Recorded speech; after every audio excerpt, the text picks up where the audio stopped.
Great, thank you. This is very loud. So I'm Dr. Jess Sparks, and many of you I've met before, met at other Stella Maris conferences.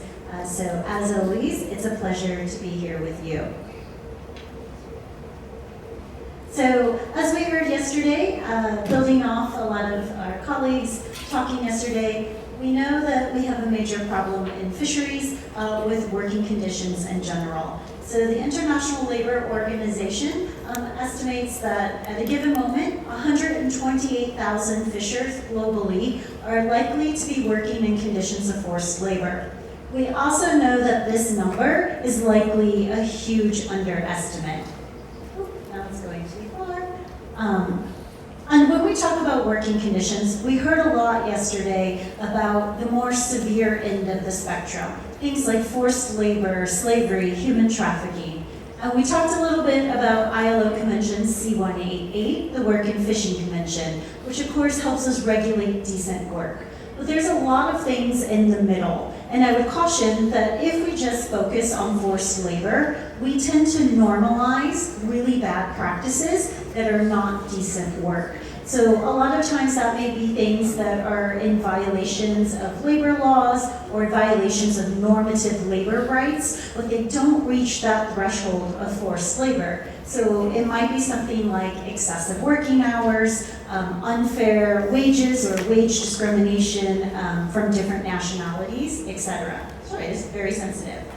So a little bit about myself. I think I've been working with Stella Maris, or have been in the world with Stella Maris and the ITF for about a decade now. And actually, my research as an academic, the emphasis is really making sure that we put researchers first, and that as we collect data that's going to underpin policies and decision making, that we actually have the voices of the fishers at the table. So as a result, I collaborate a lot with Stella Maris and ITF to make sure that we can do that. As Michael O'Brien from the ITF mentioned yesterday, we did a global survey of fishers and still digitizing for a year and a half now, but we have, it's actually well over 3,500, it's just under 4,000 surveys. And that represents more than 90 nationalities on board vessels, more than 80 flag states. Those vessels visited more than 400 ports globally in over 60 countries. And we have surveys of workers on vessels ranging from very, very small to very large, and have pretty much every gear type there is. And so going back to the beginning, so this is very much a global sample, and going back to when I was talking about that spectrum of working conditions, as you can see, the decent work is really, really minimal. Of these almost 4,000 surveys, only 3% of them appear to be working in conditions of decent work.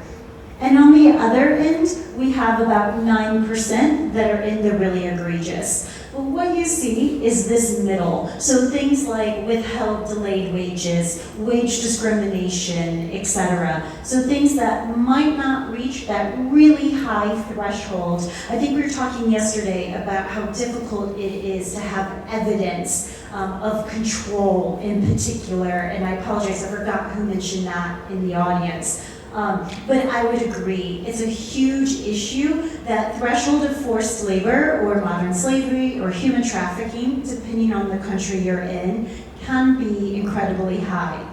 And we don't just want to say that decent work is the absence of the really bad. Because when we say it's the absence of the really bad, we ignore everything that's going on in the middle there.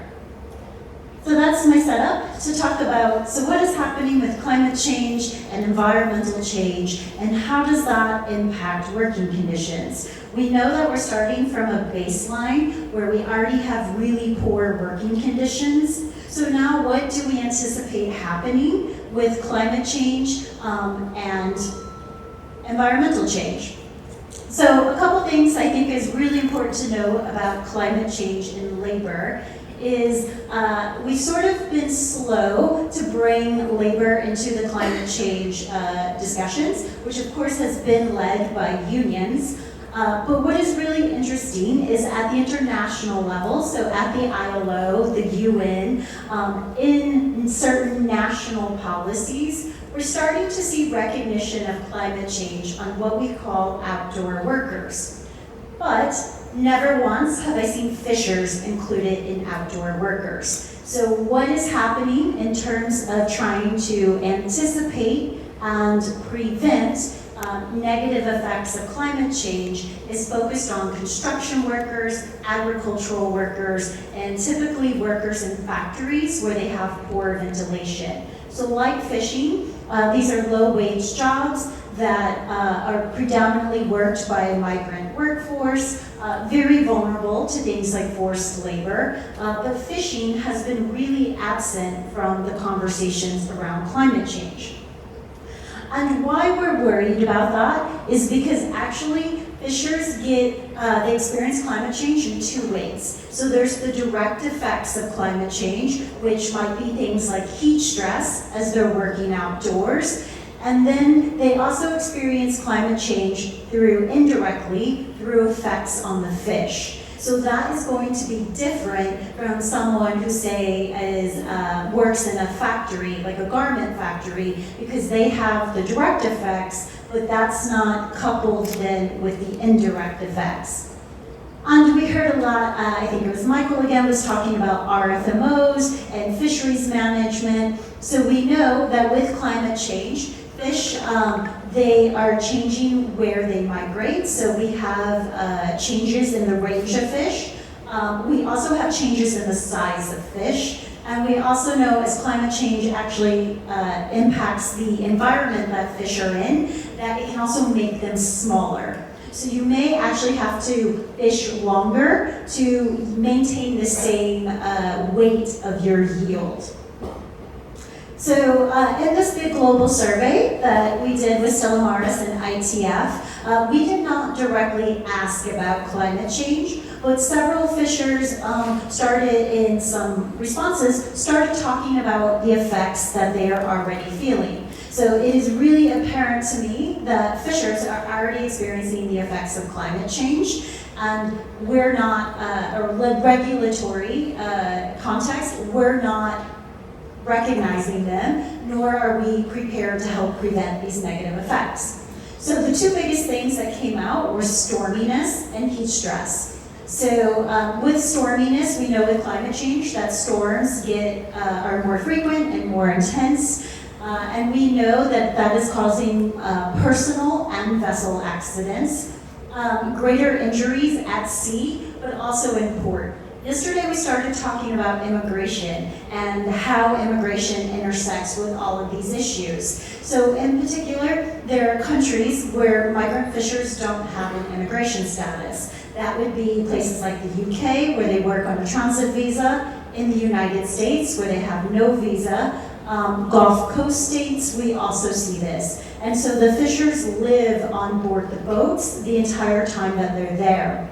And actually, we spoke to a fisher in the survey who was on a boat in one of the Gulf Coast states. It was a very small boat, and when a storm came through the harbor, it actually caused all the vessels to knock together, and the fisher fell out of his bed and was paralyzed. So some of these smaller boats, when they're in harbor or in port and they're next to each other, they're also getting injuries, so it's not just out at sea. We also heard a lot of fishers talk about how storms can cause them to cross geopolitical boundaries. So they might be fishing in one country's waters, in their country's waters, and then a storm may blow up and they get pushed into another country's waters, or they're looking for safe seas. When you're out in the middle of the ocean, you don't have a lot of options about where the vessel can go. And so we heard from fishers that said that they had been arrested, but also because of this, they're having to pay debt up front. So in addition to their normal recruitment debt, they're having to pay jail deposits. So in case they get arrested because of crossing these boundaries, the recruitment agencies and the vessel owners are now asking for additional money. We also heard a lot of fishers talk about safe operation of the vessel and storminess. and that it can be exacerbated by gear-type knowledge. And then we also heard a lot about heat stress. So high temperatures, it's what we often hear about in the context of other outdoor workers. But what we heard in the context of fishing was heat stress could be mitigated by good access to clean water and having sufficient clean water on board. The challenge with this is we've talked a lot about ILO C-188, but actually ILO C-188 just says that you must provide sufficient food and sufficient quantity and quality of nutritious food and water. That isn't actually operationalized. So it's really hard to enforce something when we don't actually know how much is sufficient. With heat stress, we also heard about adjusting work and rest hours, which might mean that they're not having consecutive hours of rest. There might be more night fishing, which again increases risk of accidents and safety violations. On the structure of vessels, as my good friend Father Bruno, I don't know where he's at, always says, I remember hearing him say this when he taught for one of my classes. Vessels are meant to carry fish, they're not meant to keep people comfortable. And in the context of climate change, when you may have high heat events, poor ventilation below deck in their sleeping quarters can also lead to heat illnesses, etc. So there's onboard accommodations. On some other things that we heard about, changing patterns in fisheries where the fishing is seasonal, which can either influence human migration patterns or can influence debt that people fall into because of changes in the fishing seasons. Also, as fish stock, the ranges of the stock change. They're fishing longer, farther, deeper. It means that they're out at sea potentially longer, and there are significant mental health effects of being out at sea longer. And then there's indirect effects, so very similar, but we took the changes in the fish, the work and rest hours, the jurisdictional issues, but also disease risk. So in particular in Ecuador, speaking to some fishers in Ecuador that lacked the appropriate PPE and developing skin diseases, rashes on their arms, because with climate change, there'll be more of what we call algal blooms in the water, which are actually quite toxic and they cause pretty severe rashes. And as we heard a lot yesterday, fishers often don't have access to health care. And again, that intersects with that precarious immigration status. And we see an increased diversity and number of nationalities on board. The cynic in me thinks that that has something to do with squashing solidarity and is intentional. But I suspect it's also because of changing migration patterns, because of what they experience on land in their communities and climate change, and also changes in the fisheries. And I mentioned food, water, and nutrition on board those fishing vessels. We don't know how to operationalize this. We don't even know what the energy needs of fishers are, like on a good day, let alone if they're experiencing high heat. We know that the calories that you need to consume are very different when the heat changes. We also know that food and water is often racialized on board boats, so migrant fishers may not have access to the clean water or bottled water like other nationalities. It can be used as a source of control. There's a lot of malnutrition that's compounded by long working hours, which leads to health and safety risk as well. And now we have this looming threat of climate change, which changes the energy needs as you do the job. So climate change, separate from that, we also have environmental change. They're of course related, but lots of changes going on in our oceans. We also talk about illegal, unregulated, and unreported fishing. So IUU fishing, which is an environmental crime in most countries. So notions of legality and illegality around the environment. A lot of times we hear people talk about how IUU fishing and labor abuses go hand in hand. What we saw in the survey is that is absolutely true, but we can't just look for the environmental violations because we would overlook a about a quarter of the poor working conditions that we had in the survey. So about 2/3 associated with IUU fishing, but a significant amount of poor working conditions also not associated with IUU fishing. And those are often in high-income countries where there might be better enforcement of environmental regulations. So we certainly don't want to absolve high-income countries and claim that they're doing great because we're looking for environmental indicators. The other challenge with this is what the fishers self-reported.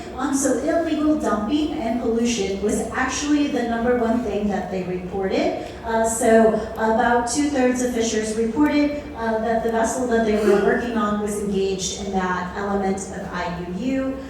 We often hear a lot about like wildlife trafficking or illegal catch of species, and all of that was a lot lower.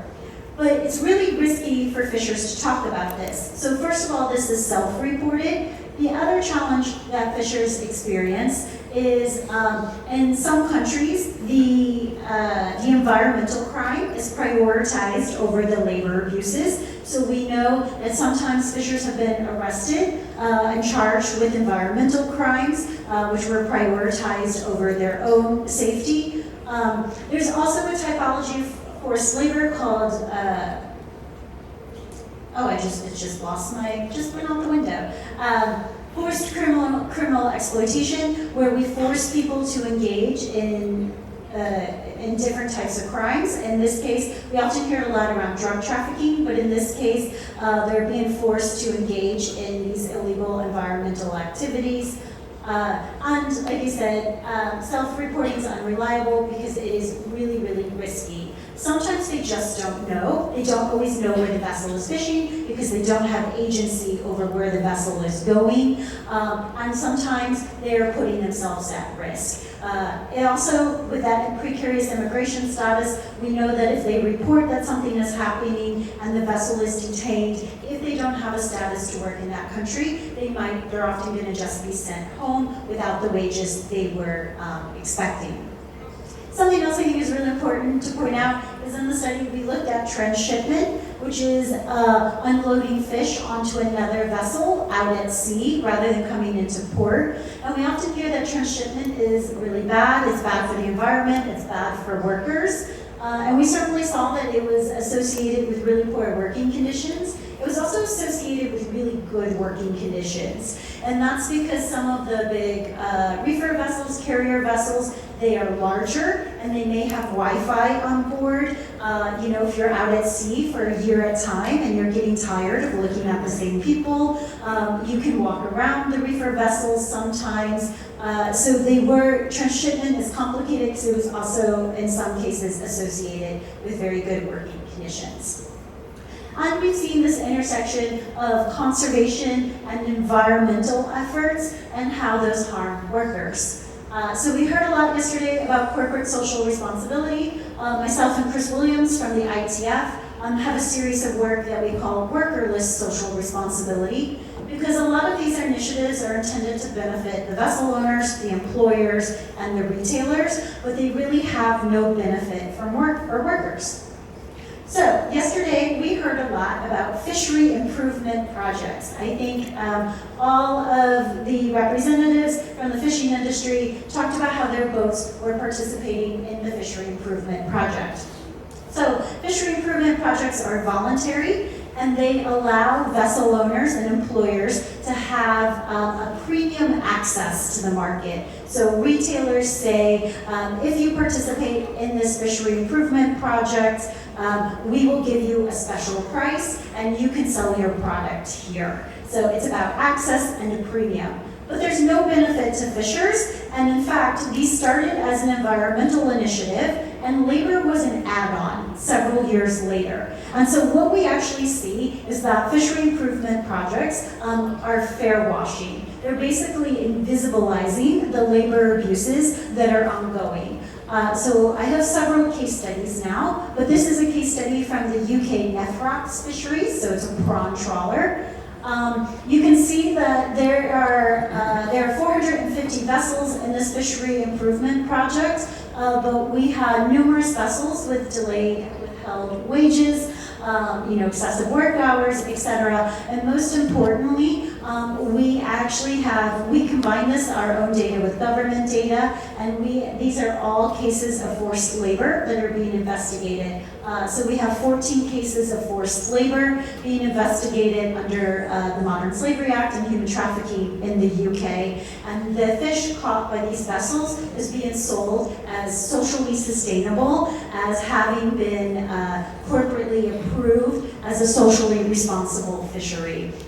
Despite all of these occurrences. So this represents harms to at least 138 fishers, and it's likely much more than that.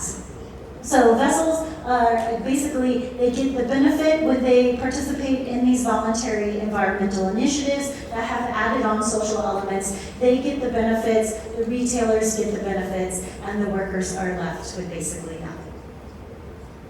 So the takeaways, I absolutely believe that environmental sustainability, climate change, and worker welfare, they absolutely go hand in hand, but we're not very good at combining interventions to achieve sustainability across it. And so perhaps we're at a moment in time where we don't always need to integrate the interventions, because when that happens, we often lose the benefit to workers. But instead, looking at distinct but complementary approaches to achieve sustainability for both the ecosystem and the people, to ensure that workers are represented, workers are at the table, workers are driving the initiatives, and that people with the appropriate expertise are there, workers' representatives, and that labor is resourced as well as the environment. So I will stop it.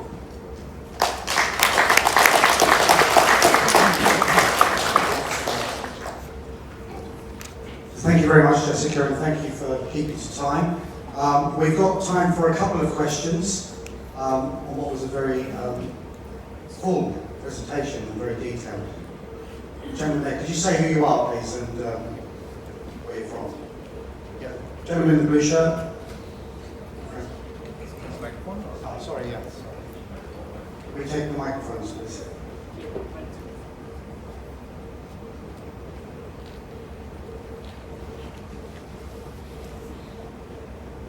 Yeah, thank you for that interesting presentation. I just want a clarification on how you distinguish between decent work and other elements you mentioned, labor exploitation, labor abuses, forced labor. So I just would like to know what is the kind of criteria used for distinguishing these different elements. Yes, so decent work is outlined in ILO C-188, so that's really not easy, but easier. And forced labor, human trafficking, modern slavery, using the different elements under the international conventions. The two in the middle, I define labor abuses as violations of what we would call normative labor rights. So it may not be in violation of a law, but something like wage discrimination, which may not actually be in violation of a law, but is certainly not decent work if pay is based on what nationality you are. And then labor exploitation would be violation of laws. So, for example, I always use the UK because I was there for 4.5 years. In the UK, violations of work and rest hours would be a violation of the law because we have ratified 188, but it wouldn't necessarily meet the threshold of forced labor because that is such a high bar to reach. So a lot of the really bad stuff falls into that labor exploitation category because I believe it was talked about yesterday, under the Forced Labor Convention, you have to have two elements, and coercion control is very, very hard to evidence. Does that clarify? So, any other questions? Yeah, because the elements include working conditions, living conditions, and so therefore, just wondering whether it's a matter of how you interpret, or because this work has a broader kind of concept, right? Yeah, so basically the survey was 100 closed-end questions. So we asked about working hours, living accommodations, food and water, discrimination, pay, recruitment fees, what they paid their fees for, etc. So all of those elements. And we did the classification, but it was based on, ILO guidelines. The ILO actually has guidelines for surveying folks around forced labor. So it was all based on that. It wasn't like a narrative, like an interview, and then we interpret it. They answered questions about each one of those elements of their work. Thank you. Thank you. I think the gentleman there was, the lady at the back. Sorry, if you go to... Okay, hi, my name is Jonathan.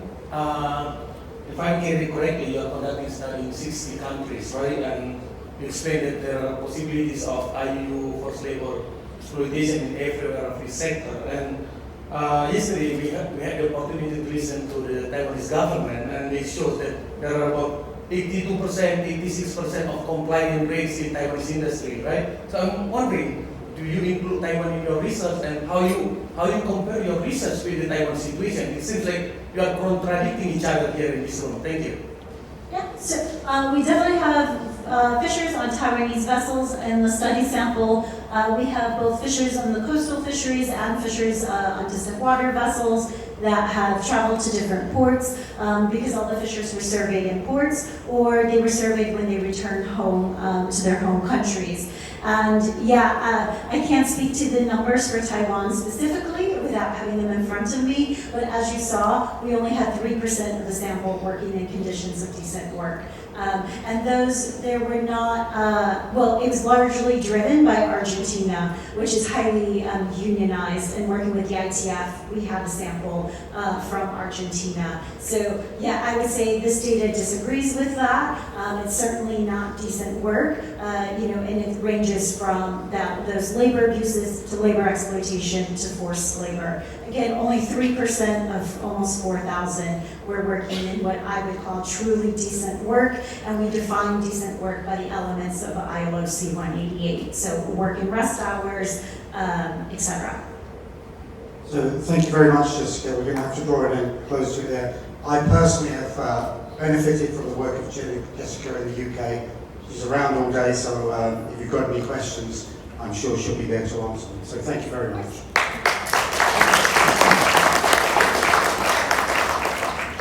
So the next session we've got is the concern of the Catholic Church for the spiritual and material welfare of people of the sea. And presenting on this, we've got His Excellency Monsignor Santos, who is the Bishop of Antipolo and Bishop Promoter of Stella Maris in the Philippines. Bishop, please.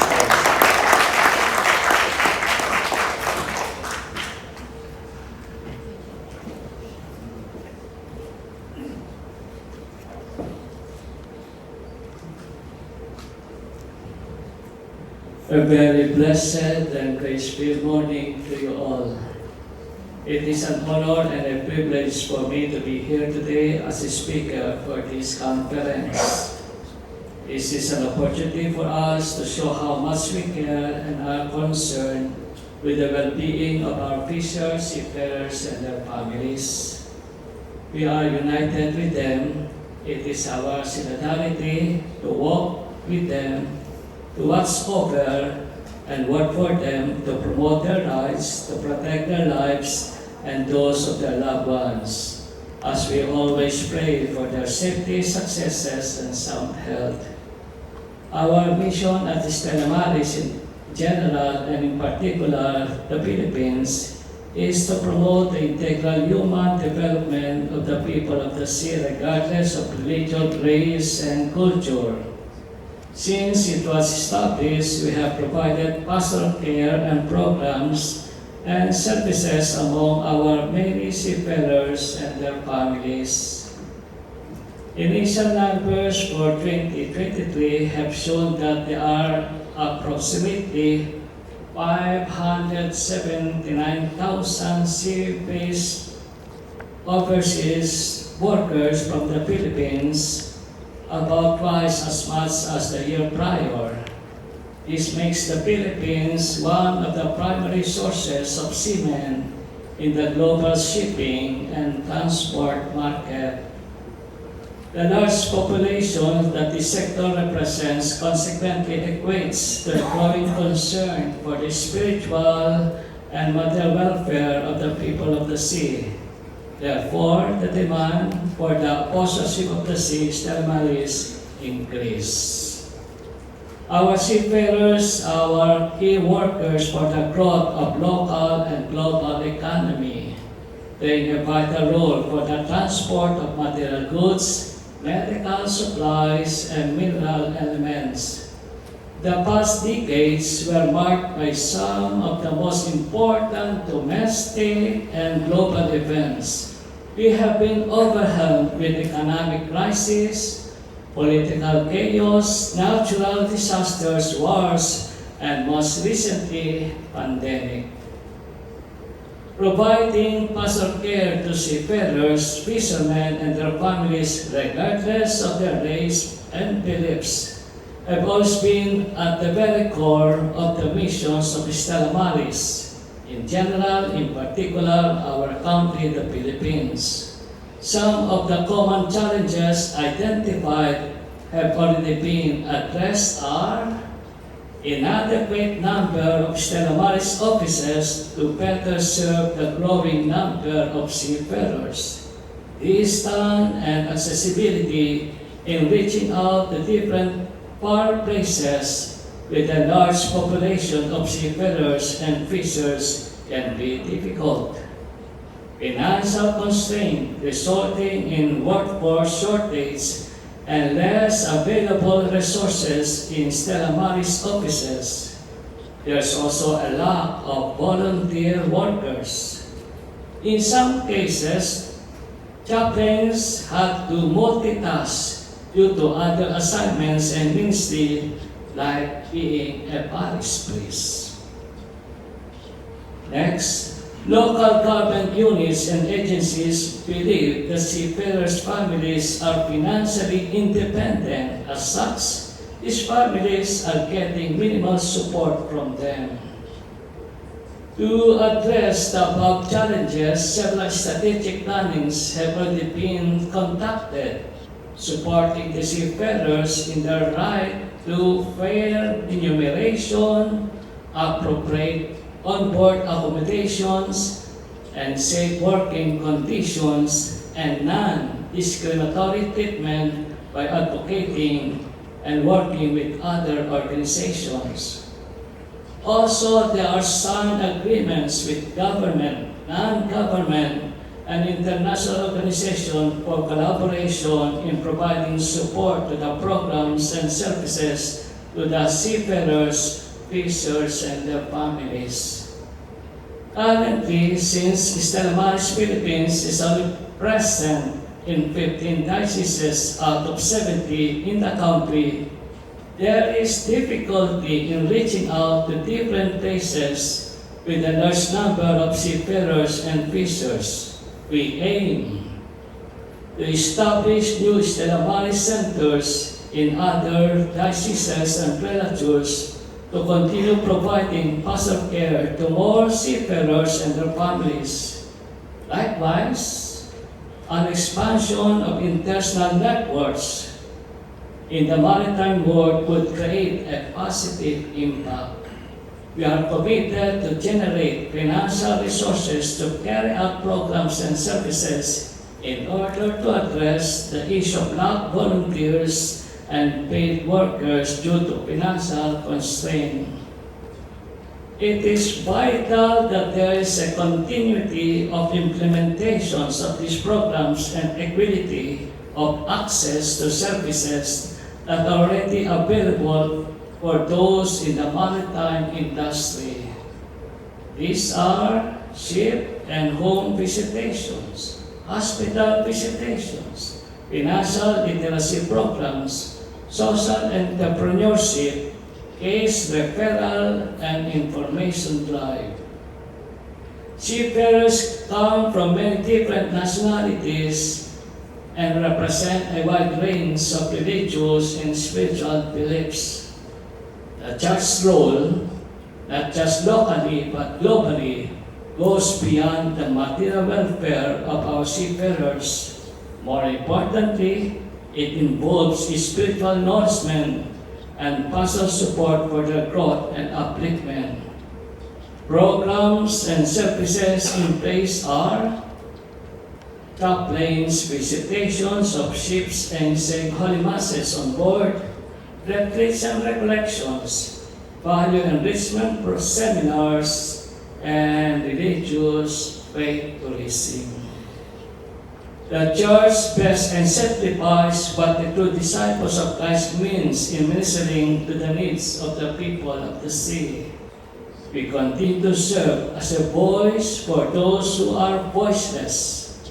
As our service to them here in Stella Maris, we commit to make ourselves providers of hope, love, and care. Knowing the difficult and demonizing conditions of our seafarers and fishers, how does the Church help them, care for them, and journey with them?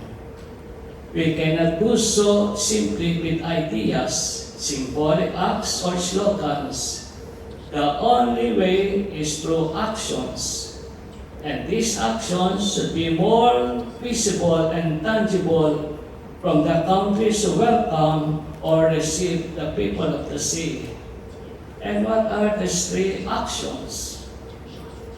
Let them come, let us welcome them. Let them be safe, let us protect them. Let them develop, let us promote their well-being. Let them live fully and fruitfully, let us integrate them into our local community. Let them come, let them be safe, let them develop, let them live fully, and so we welcome, we protect, we promote, we integrate. First is to welcome. Let them come freely, not by force, nor by false promises. Forced neighbors deprive migrants and seafarers of their humanity and dignity. Working abroad must be by choice, not as an option. There is an old Benedictine maxim what our attitude should be towards seafarers and migrants.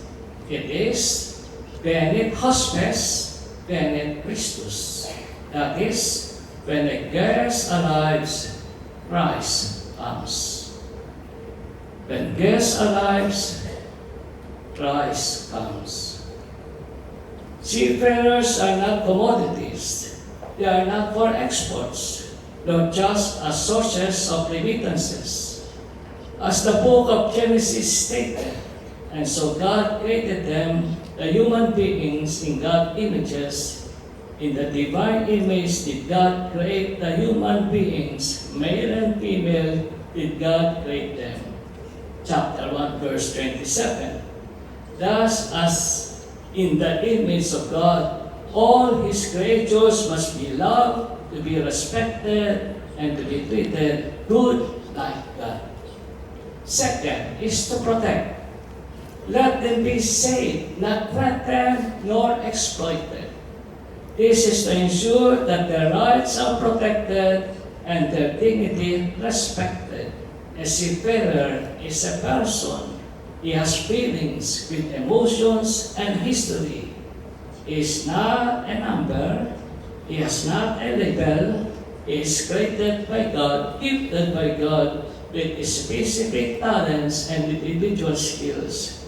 Thus, he is not a tool for profit, nor instruments for pleasure. To protect and to safeguard, this means that a seafarer is not to be abused or used for one's personal benefits. Compendium of Social Doctrines of the Church reminds us that immigrants from less privileged areas of the earth and their arrival in developed countries should not be perceived as a threat to the highest levels of economic growth, not a threat. Number 217. Third is to promote. Let them develop their skills and talents, nurture their costumes, and cultivate their culture. Not only seafarers come to serve and to labor, but also to be encouraged to share their expertise and knowledge. Seafarers are not a threat to the labor force of the country and not a source of disturbance to that community. The pastoral exhortations of Pope Paul VI, Nemo S, confirms that a migrant itinerant seafarer as a person must maintain his or her language and their culture. And lastly is to integrate. Let them fully and fruitfully live with one another. And so there should be no eradications of their ethnicity. This calls for adaptation or absorption into community. It is communion in all, in contrast to exclusivity or isolationism. To integrate is to unite oneself with a group into a community. This is what the Universal Catechism of the Church is asking from us, that immigrants are to be received as persons and helped together with their families to become a part of the societal life. Number 2241. Pope Francis wants us and challenges us. I want to see the church get closer to the people. Our church shows her universality, her Catholicity, by accepting and treating all persons openly and equally. In the church, no one is considered stranger, since all are her children. There's no hostility, no discrimination. She is a church without walls, without borders. Our church has no favorites, yet she has preferential options for the lost, the last, and the least, for the marginalized and migrated. She practices TLC, tender loving care for the marginalized and for the seafarers and fishers. When the church welcomes them, she recognizes Jesus in them who says, I'm a stranger and you welcome me. Matthew chapter 25, verse 36. Our seafarers and fishers look up to us. In their needs and difficulties, they turn to the church. They trust church all the more. And it is the church they trust and depend on. They need us. Let us response be, how can I help you? How do you want me to serve you? How can I help you? How do you want me to serve you? We are the church, the body of Christ. We are constantly called to communion in solidarity in His body. Let this communion be felt by our brothers and sisters who work in foreign lands, our fishers and seafarers. Let this communion, solidarity, impress our concern and our compassion upon them. That this communion makes us one with them in Christ Jesus. Thank you so much.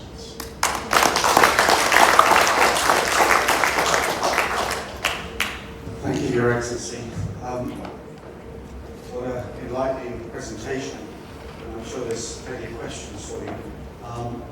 We've now got a few minutes for questions. Could I ask if there's any questions from the floor? But the piece that really took me there was your final bit where you said, how can we serve you? We're there to serve. I think that sums up most of what you said in the presentation. Are there any questions from the floor?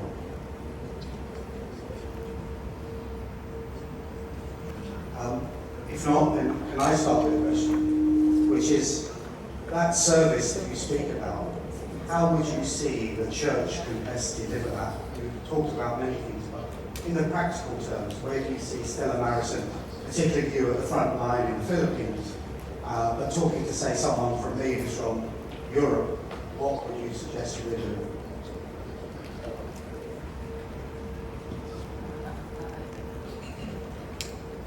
So the most practical and much needed is, first of all, it is so easy and ordinary, is our presence. Is our presence. They want to see us, they want to hear from us, and they want to touch us. And that is presence. And it is very easy to give. And that is what they want. But in this presence, we have to be patient with them. They have been hard, and they have many stories to tell, and we have to be patient to them, to listen, to be with them, and then let us perform actions. And perform actions, we provide what they need. Thank you very much. Any more questions at all for His Excellency? Thank you. Paul. Is there a microphone there, please? That's okay. Michelle. Paul from Australia, thank you for your very gospel-orientated presentation. It was just the heart of God, which is awesome. Just being at this conference, we're learning about, well, I'm certainly and my wife are learning about Stella Maris and the amazing work. I guess my question, all of us are called to do exactly what you're saying in the body of Christ. I guess what I'm missing here is that churches like ours, that is a coastal church, are not hearing about the amazing work or the amazing resources of Stella Maris. How can the local church maybe plug into the sort of approach that you're saying?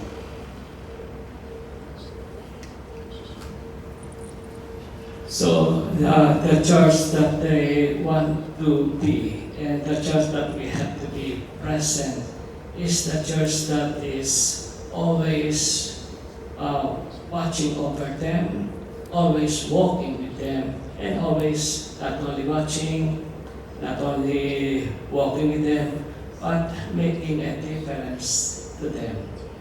That they are doing something, not just compassions, not just concern, but actions. Actions that there will be conversions, that there will be a change of life, there should be an upliftment of the social conditions of their daily life. Thank you very much. If there's no more questions, thank you very much, Your Excellency.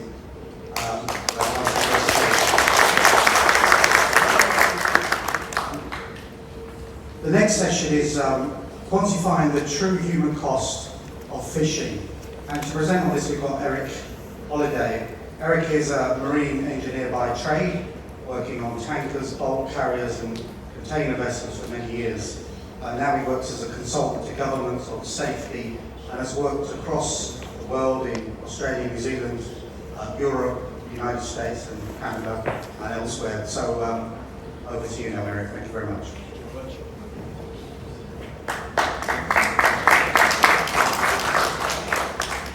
First of all, thanks very much, and thanks especially to Stella Maris, to ITF, to the Fisheries Agency here. It's a massive privilege to be here and just share our message on the work we do. So thank you for that, and thank you for your attendance, and thank you especially for the gentleman behind the scenes and setting this up for me. Really appreciate it. Thanks very much. Secondly, apologies up ahead. The slides that I have here are information rich. There's a lot of information. The purpose of that is that you can download it later. We were told yesterday we can download it, which is great. And there's a whole number of links on there, and I strongly encourage you to work through that at your leisure at a later stage and download the links. So it's interesting, having listened to His Excellency, having listened to what Jessica's boss was saying earlier about the people involved in fishing, because it really is, as I show underneath, it is people, it is people, it is people. And I'll show the significance of that now as we go through. So the outline of the presentation, very briefly, is to show who we are, what we do, and to reference research work we've done earlier, some 18 months ago, looking at the true human costs of fishing. because the human cost is much too high. And if we talk about conditions of service, we talk about slavery, the ultimate human indignity is losing your life where you should. Losing your life in an occupation that feeds people and supports communities around the world. And the human cost is simply too high. So I'll explain what our research found, and then I'll go on to the main topic of the presentation, and that is what we are doing to try and quantify the true number of fatalities, setting up a repository and being able to analyze and see what the figures mean and use that information, that data, to drive interventions going forward. So thank you very much.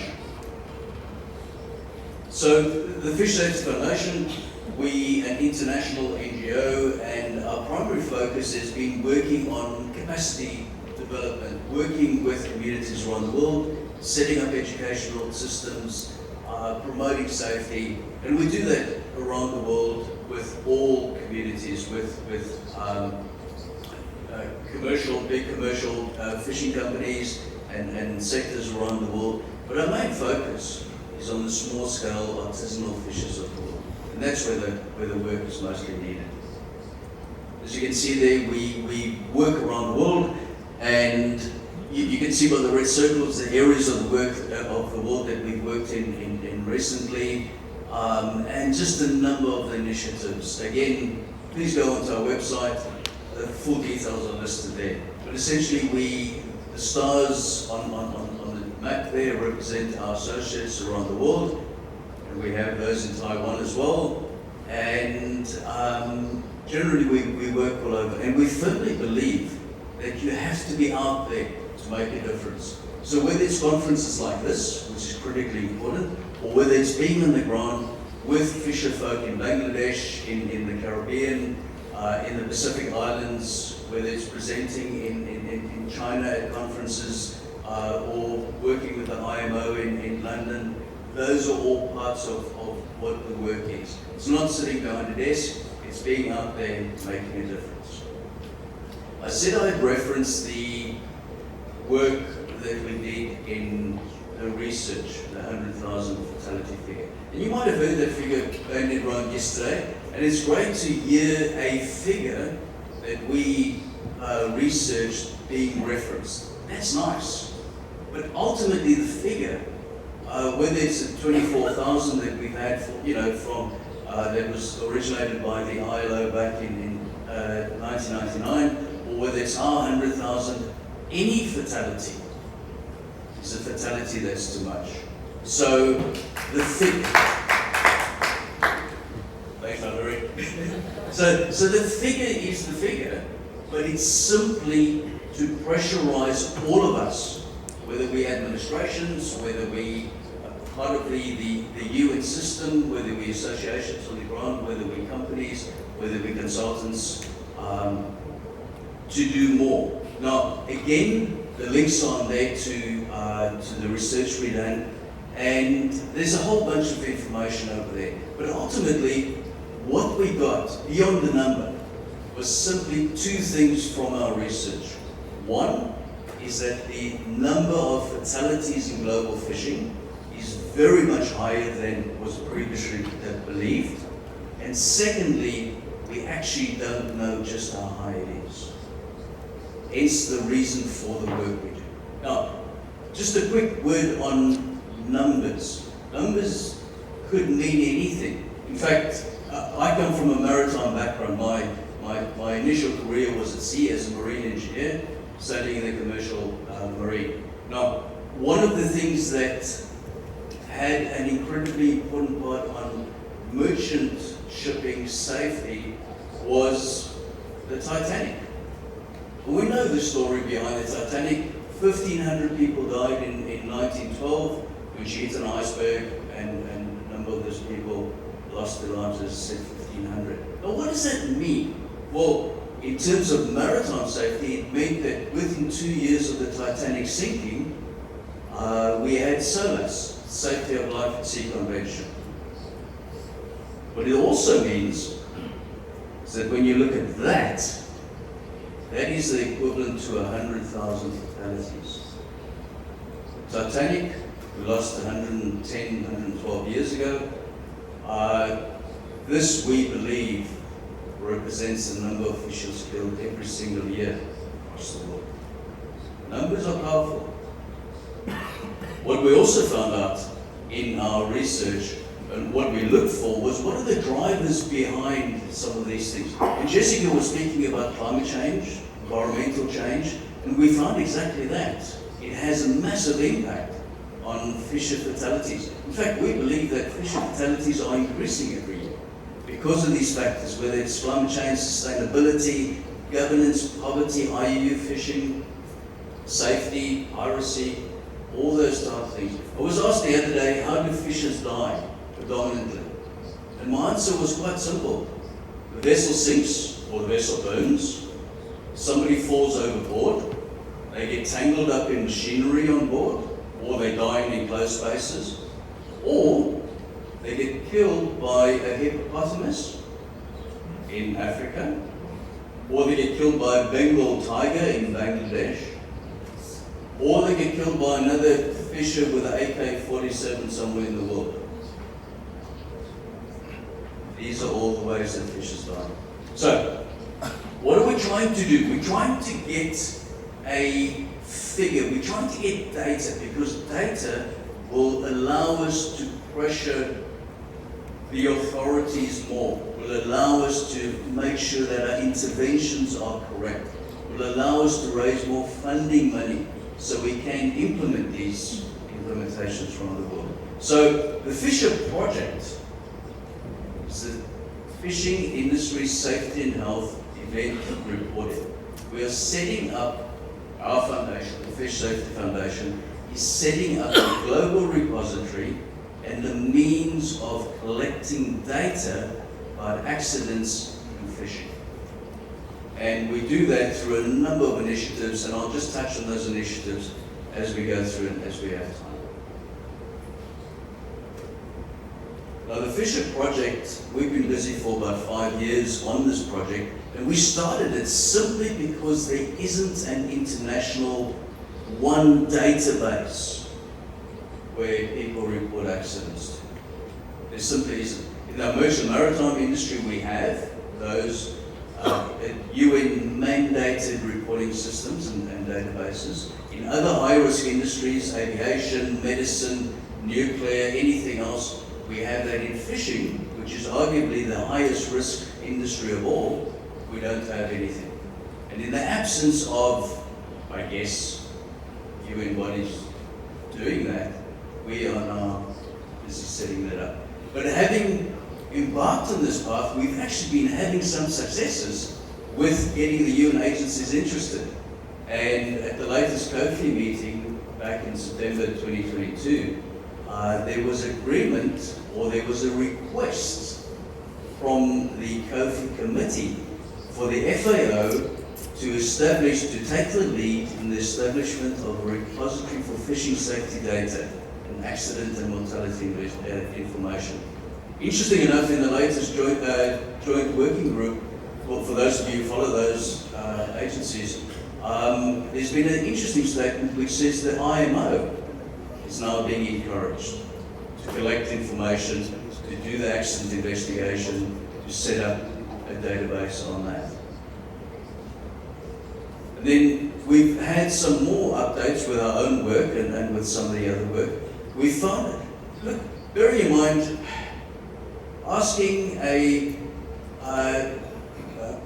small-scale fisher who might be illiterate, certainly doesn't speak English, to try and go onto our website and enter accident or use our app. We have a reporting app to put in information about an accident is probably a non-starter. We've now found a way that, and we use the example, there's a link again, which is why I encourage you to download this and look at the links. There's a link which shows an example of a small-scale fisher in Bangladesh who is illiterate, who presses a button on our app and is connected through AI with what do you call these things? Bots? I don't know. You know. So this fisher thinks he's speaking to a real person because that information, that voice system there that's answering him is allowing him to speak in real time.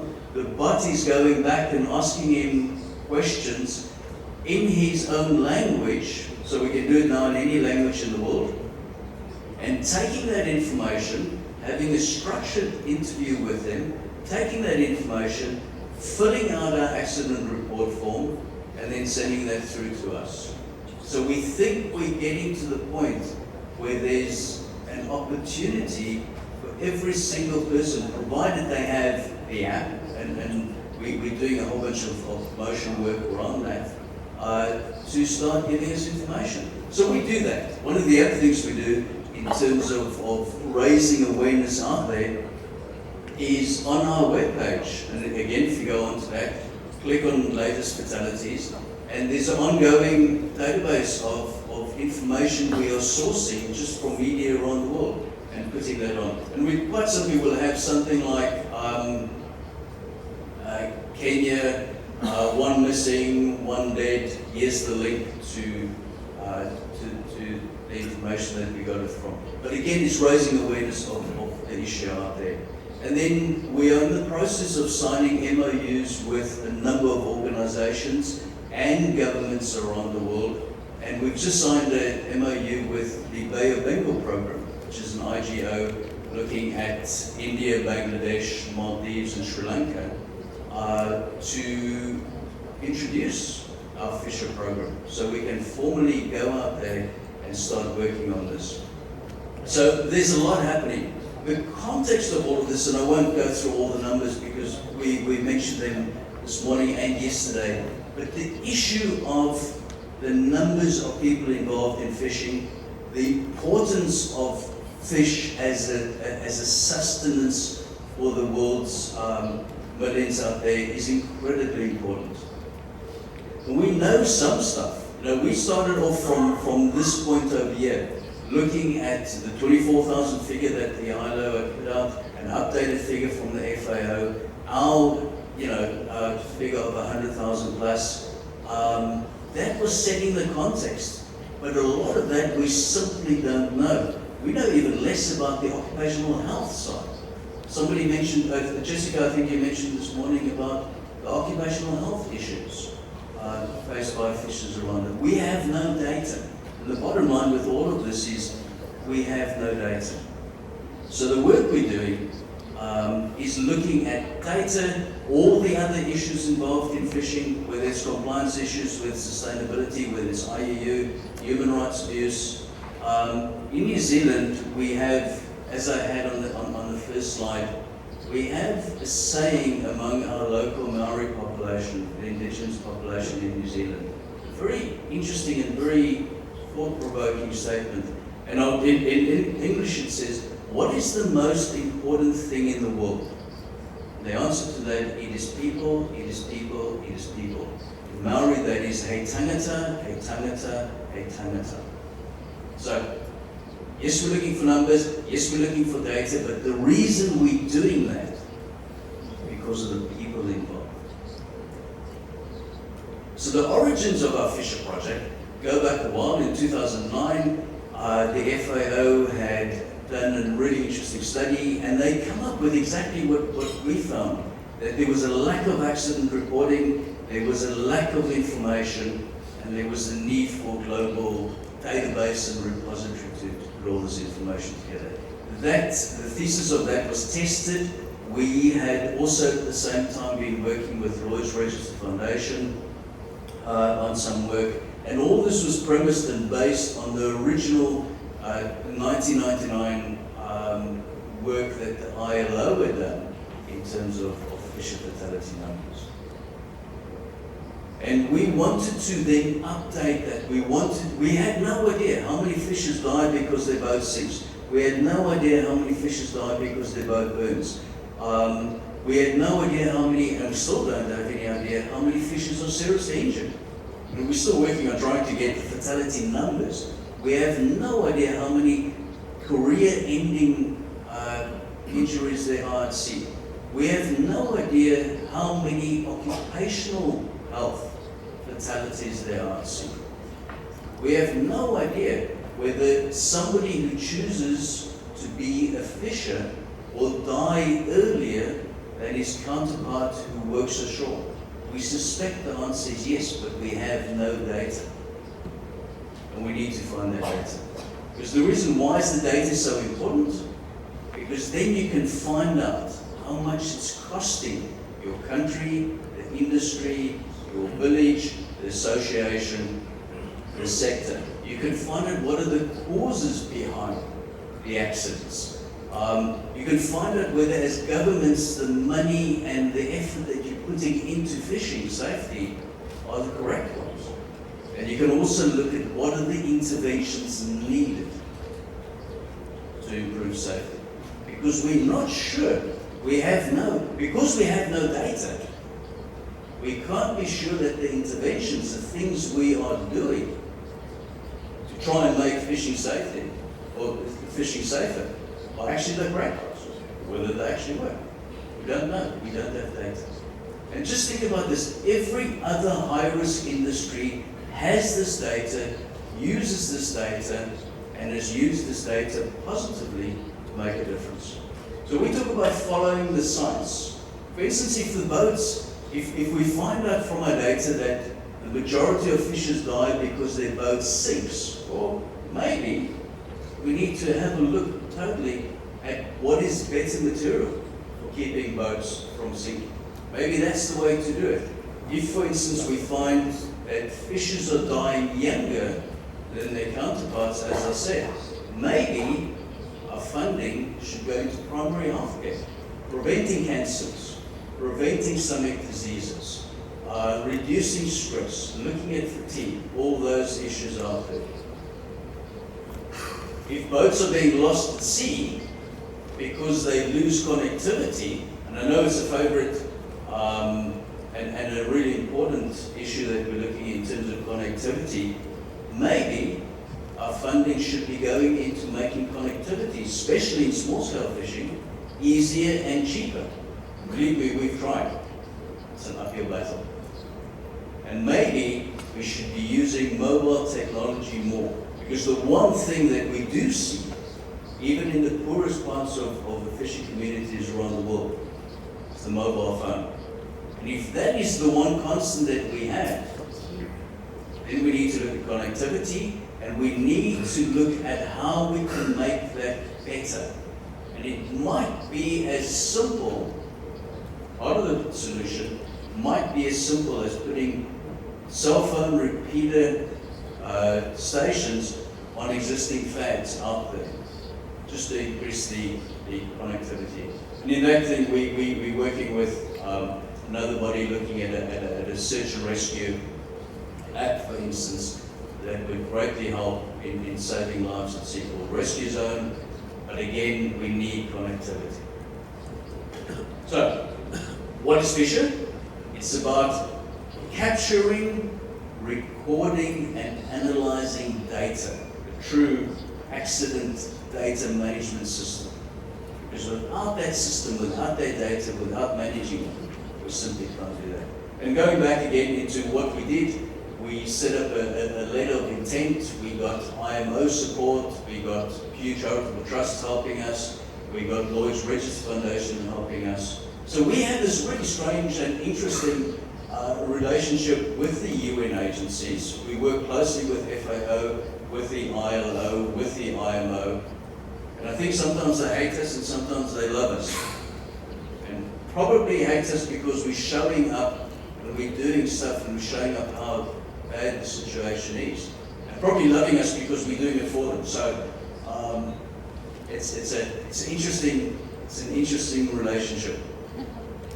We haven't just conceptualized this and hoped that everything works. We've actually tried it. We worked extensively in the Caribbean. We've worked with communities there. We've tested it. There's a whole bunch of testing, and you can read about that later. We've tackled this whole question of mandatory and confidential reporting. And confidential reporting is difficult. and we discussed it head on in the Caribbean, which is really interesting because we've been working with the Caribbean countries in setting up accident regulations and in setting up MOUs and all types of things. And I think this is probably the most important part of the system that we have, the data management system. We look at two things. One is the mandatory reporting system, which some governments have, not many, but some have. And normally there's a legislative requirement that fishers, if they have an accident, they report it to the government. That might be a manual paper-based, it might be an online web-based in some of the more affluent countries. But it all goes down and it's recorded in database. We are pushing for a supplementary way of getting data in. And that's a voluntary confidential reporting system. We call them fisher reports after our fisher project name. And those could be manual paper-based, online web-based, mobile phone. As I said, we have a phone app to do exactly that. And the phone app could either be recording it, as you normally do, voice recording, and we now have the AI capability there, as I said, or it could be data entry. We then put that into a database, and it's recorded. We then look at how these two mesh. And by the way, in terms of our whole project, we work with administrations to set up the formal system, but being very clear that we also work on the voluntary system. So anyway, if we find information that has to go back to the administration, we will desensitize, de-identify, because we're talking about a confidential reporting system to us, and provide that information. In return, in terms of the MOUs, we require and we encourage the authorities to share that information with us. We then combine that, and from there, lessons are learned, the full information is done. We can do awareness campaigns, we look at future interventions, and we do the whole thing. So, what else do we do around this? Simply asking people to report isn't enough. We don't have a reporting culture in the fishing sector, so we need to work on that. And as we did in the Caribbean, we had a TV public service announcement, which was really good. We had posters, we had leaflets, but we also did try and put some data behind the work that we're doing. We also did a baseline safety survey.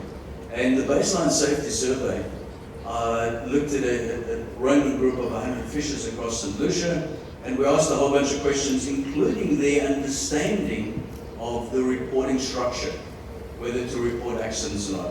What we found was really interesting. The first question we asked was, are you aware that you have to report? And 40% said yes, and 60% said no, or thereabouts. We then asked the second question, if you know that you have to report, do you in fact report? Because those are two different questions. So if they knew they had to report, did they in fact report? And the majority said no. And when we asked them, why not? They said things like distrust of the system, police, all types of things. There's a myriad of reasons why fishers will distrust the authorities. Whether the authorities like it or not, that is a natural thing. So we have to find a way to get past that. And then we asked them a fourth question.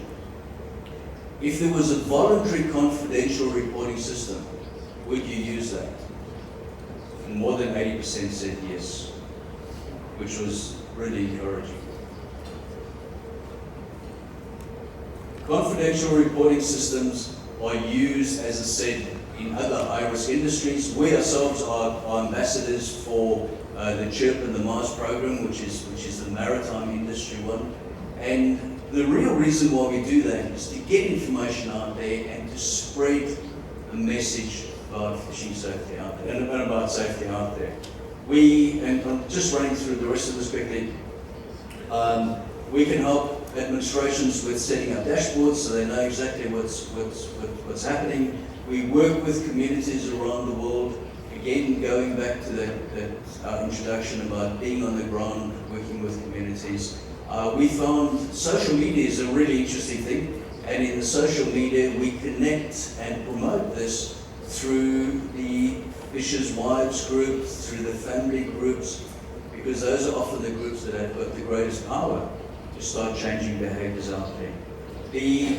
I won't go through all of that. Suffice to say is that we need to get the data in and we need to get the lessons out there. For the techie people out here who like to look at technology, this is the system behind it. We look at inputting, we look at storage, we look at analysis, and we look at the outputs. If we look at what some of the other high-risk industries are doing, as I said, there are some really good examples. EMSA, which is the European Maritime Safety Authority, do a really good job about getting the data in and analysing it and putting the information out there. In terms of analysis behind accidents, there are a number of well-known and well-respected accident investigation tools out there. Organisations like, this is the TSB from Canada, they do some really good work in analysing fishing vessel accidents, including small-scale fishing vessel accidents. In fact, in this one, this is an interesting one, open boat, 4 people died, and the subsequent investigation found that there was no EPIRB because there wasn't an EPIRB required by legislation. So we can start changing legislation. Finally, March reports. Finally, the final thing is that what needs to be done? We need to encourage reporting. We need to get governments involved. We need to get fishers involved. We need to get fishers to trust us, to look after the information and to use the data and to make fishing safe. Thank you very much. Good day, everybody. Brother and sister. Firstly, I'd like to say thank you very much for the Stella Maris that invited me to this forum, and special thanks for the who work behind this, working hard for the behind this. The title of my presentation is the importance of the ILO Convention foreign practice and transport for rollout and immigrant visa.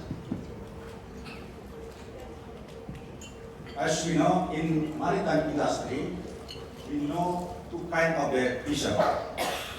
One is we call it commercial vessel or merchant vessel. The other one is fishing vessel or fishing boat.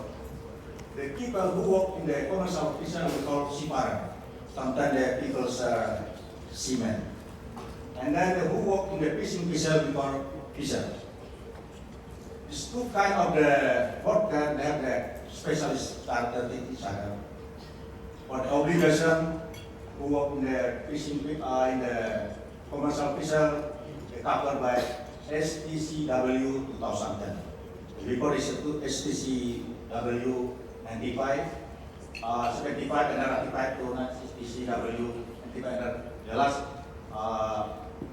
is we call the STCW 2010 or Manila Convention. But for the vessel, we have STCW 95, special for the vessel. And then if we talk about the right of the seafarer, they have Maritime Labour Convention 2006. Mostly of the country in the world ratified this Maritime Labour Convention. On the other side, for the vessel, we have ILO C-188. What's that ILO C-188? ILO C-188 adoption on 14 June 2007 by ILO, and then entry into force 16 November 2007. But a sad story, only 21 countries ratified until now. Almost 17 years. The adoption 2007, 2017, now it's 2024, only 20 state countries ratified. The big question in my head is, are there global leaders? No leader. I think our leader no global leader to take care of this welfare. That's my big question. And then what the main objective of ILO convention, I told you know this one. This one are so many tasks of the regulator, the minimum standard, we also the minimum wage, and then wage policy for contract, but I put the right policy. The policy especially the Taiwan context, as I said before yesterday, we want the fair wage for the fishermen who work in the high risk, let's say in the high seas. They must be receive more higher than work in the territory. This is special in the Taiwan context. And then for the work contract, for the last 2 years in campaign Indonesia, we won 1 year contract for the fisher, not 2 years. It's 2 years too long for the fisher. But depend on the fisherman. If the fisher want to extend, that's different reason. But we must take only 1 year's contract for the fisher. And then also the accommodating, including food, as I said this morning about regarding the fresh water, we have to take care of that. Because when they making water from the seawater become fresh water, it's pure water, not drinking water. So we care about the fisher, do not drink for a long time period this water. And then medical treatment and joint infection. Also the joint infection is more important. Especially for the Taiwan context, we want Ministry of the Labor must work together with a fishery agency to do the inspection to the fishing boat. Why? Because only Ministry of Labor understand the industrial relationship. That we want to work together. And then to ensure compliant the relationship with the minimum transaction. So what happened? What the effective absence the ILO system? There's an object and application fisher, and then lack of legal protection for fisher. That's effect to the country or the most country not ratified as ILO system. And then the most question is why ILO convention is urgent and important. Because the decent weight I told you before, and then decent safe and healthy working condition. I think that this morning, after that another, second one, and then human working house, and clear contract and 74%, and freedom of association for union and collective bargaining agreement. I take the care of this point, especially in the contract for the Taiwan context, the freedom of association. The pre-white people on board that will campaign the Taiwan. That's a side of the freedom of association. Because the fisher then easy to contact his union, his family during the high sea. That's the importance of the YB on board. Also about the collective bargaining agreement, as Mr. Hadi from Kosti yesterday said, not only SPPI can do CBI, because there are other, so we have other union to do in the fishing, fishery sector. And then what the next challenge for the agriculture? Forest and education, we do in Indonesia, we do the socialization to the marine fishery school. And then it's effective inspection, as I said before, because we need together for the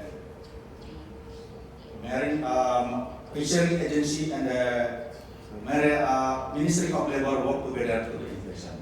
And then more important is international partnership, especially for the Taiwan context. We just push, currently we just push Indonesian government to get a MOU with the Taiwan government, especially for the migrant fisher working in the high seas.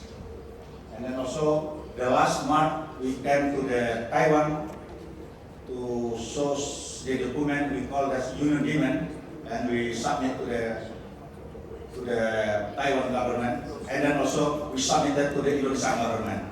So now we are to try to push Indonesian government to take seriously this matter if we care of the fisher migrant.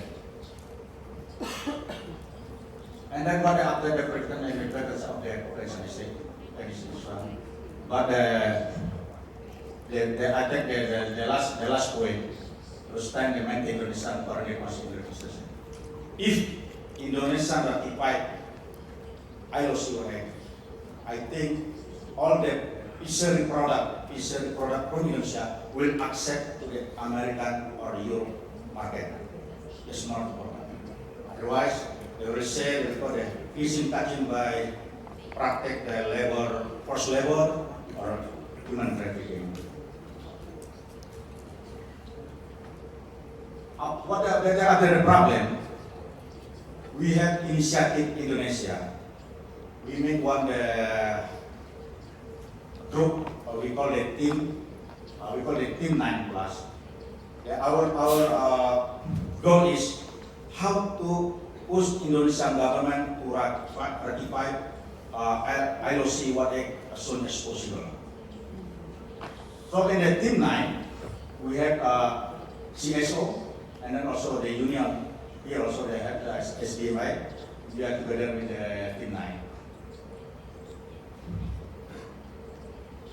And then what job done by Team 9?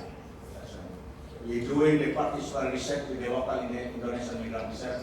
We go to the Jakarta Fisher Port. We go to the North Sulawesi Port, and then Aceh, and the northern part of Java, and the Bali province. We collect all the participants from the fisher local.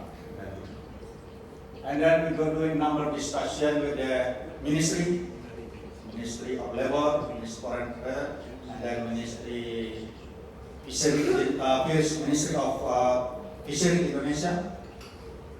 And then after that, we make one roadmap. We call the recommendation, that recommendation 9 recommendation. We call Indonesian roadmap for association the ratification of ILO convention. This roadmap we have submitted to the Ministry of Labor, Ministry of Foreign Affairs, Ministry of the Fishery, but up to now still not the result how the Indonesian government still not seriously to ratify C1. And this is some document of them. I submitted the recommendation of the roadmap to the important people in Indonesia. Also, I submit to the President ITF, also the President of Taiwan National Union.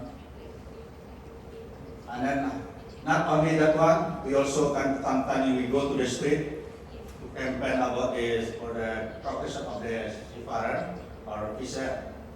In the Labor Day, yesterday, the May Day, we go to the street. Also, in the National Fisher Day, we go also to the street.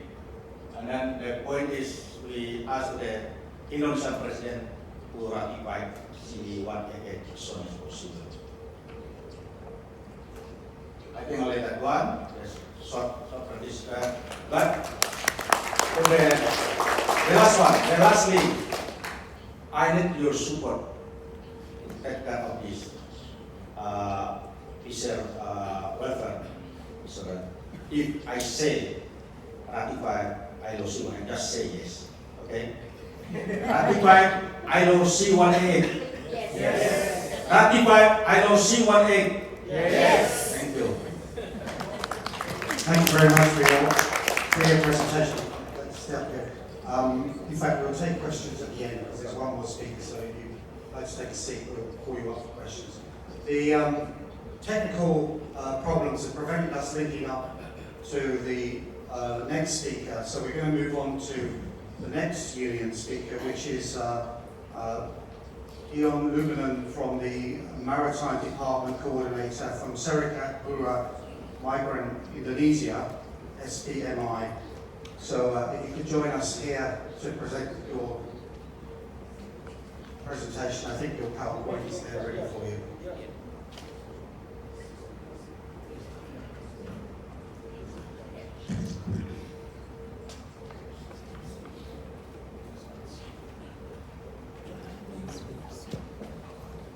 Ya, I want to presentation in bahasa. Terima kasih, salam hormat semua teman-teman. Ciao, hidup guru. Ya, terima kasih. Saya Dios dari SBMI. Terima kasih kepada Stella Maris dan teman-teman di sini telah mempercayai dan mengundang kami. SBMI sebuah organisasi serikat yang dibentuk tahun 2003. Kami memiliki 33 cabang dan 9 perwakilan di seluruh dunia. SBMI melakukan pengorganisasian, advokasi, pendidikan kritis, advokasi kebijakan dan pemberdayaan ekonomi. Sepanjang tahun 2013 sampai tahun 2023 SBMI mendampingi dan menangani 747 kasus Indonesia migrant visas yang hitungan kami sampai tahun 2022 SBMI sukses mengembalikan hak teman-teman migrant visas itu sekitar 3.512 juta dari total kerugian 27 miliar. Sangat sulit untuk mengembalikan dan memperjuangkannya kepada perusahaan. Dari 747 kasus yang kasus-kasus yang kami identifikasi kebanyakan adalah unpaid atau juga wage theft. Kemudian yang kedua trafficking in person, yang ketiga pemberangkatan yang gagal, dan selanjutnya adalah kematian. Angka kematian jauh lebih besar, tapi ini adalah angka kematian yang proses pemulangannya kami dampingi.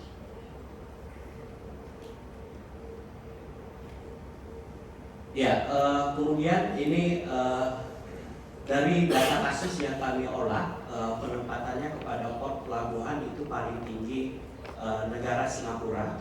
Kenapa Singapura? Karena migran visas asal Indonesia itu banyak bekerja di kapal Cina, dan sebelum mereka naik ke kapal Cina, mereka akan transit ke pelabuhan di Singapura.